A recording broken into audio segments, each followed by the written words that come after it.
the comments here and tell you such a fine group. How many of you are 7th graders? How many of you are 8th graders? And that says a lot for your program right there, John. It's saying that you're keeping them through the 8th grade and you're not losing them, and that's marvelous. My compliments. Is he an overworked man? No.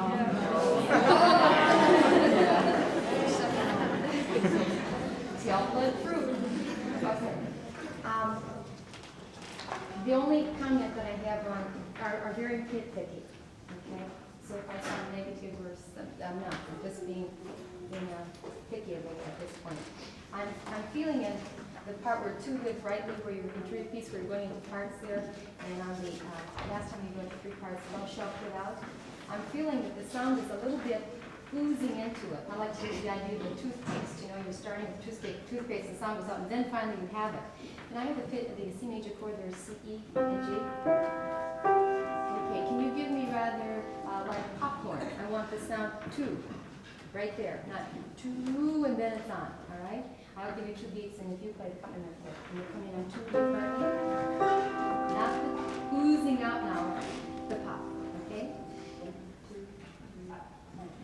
2 beats before you come in. Okay. To live rightly. Just try that one on. Love shall put up. Love. Feel. I was taking a tennis lesson on Thursday night. This happened to make me remember. I was wondering why it was always so hard to hit that ball, you know? And they said, keep your eye on the ball. I said, but I got my eye on the ball, you know, but I can't seem to, you know, I sometimes miss the ball. Then the tennis instructor had a very important observation. He said, get the racket ready, get the racket back, step into it, and then hit it. And it was amazing how when you had the racket back, you didn't have any problems looking, because all you had to do was worry about looking at the ball, not at the racket as well. What I'm saying about singing is sometimes we have to be prepared for what's coming ahead.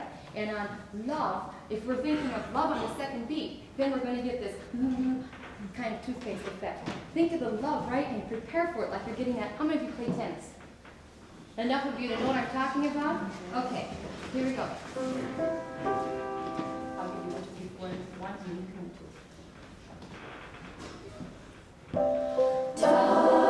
Okay, you ready again? It doesn't have the phones are too, does it? Ready? And 1. Love shall put out. Okay. You're a good kid, and you can take direction from somebody else besides your director, and that's a compliment to you too. Can I have you sing the last pitch that you had on each smile a hymn, each kindly deed of prayer? Can the G, please? You don't have to play, just give me a G. Sing the word prayer. Sopranos now, please.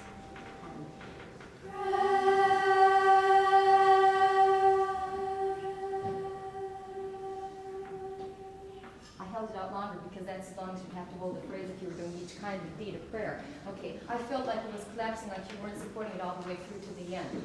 Your director's done a fine job of teaching you that you don't sing the R on it, that you're not going to but the intensity still has to be there until the very end. Okay, on the Charles Ives, and this is the other thing that I want to publicly compliment you for, and that's the use of contemporary music with the junior high choirs. You know, you're showing it's possible. And as I mentioned to another group, I said, you have to be the music educators for your community. You know, your adults haven't heard this stuff. Your parents haven't heard this. And you have to become like the music educators, not only to yourself, to your parents, but to your other friends as well. Okay, these are just really nitpicky things too. Mr. Abitz, when you're playing the piano, sometimes the consonants suffer. Okay, so in public performance, if you can roust out one of these mothers or fathers that play the piano so that you can be there, it's just giving them that extra support so that the consonants would be there, I think, like on gate and fate. I noticed at the beginning. When you got into it, the consonants didn't bother me as much.